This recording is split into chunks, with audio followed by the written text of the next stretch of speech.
We are Onyx Imaging. We are the highest rated and most reviewed printer service center in Oklahoma.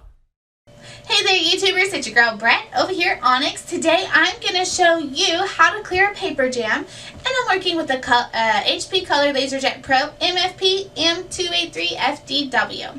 So first things first, I always like to check the back first. So there's not many places on this printer that the jam's going to be. Open the back.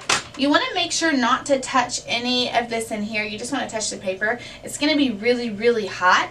So if you see the paper here, go ahead and just take it, pull it up and out gently. You don't want to yank or rip it out. It could cause a little piece of paper to get stuck in there, which would in result cause more jams, or you could even damage a sensor and you'd have to put your printer in for a service. So if it's not there, then most likely it's going to be right in here, and you can actually lift this up right here. Oops.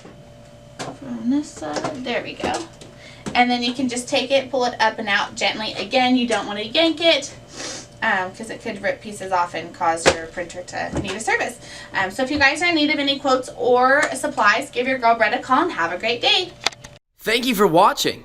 If you're interested in how you can receive free labor on all of your service calls, as well as how to qualify for free printer upgrades, contact us today. We are here for all of your printer and office supply needs.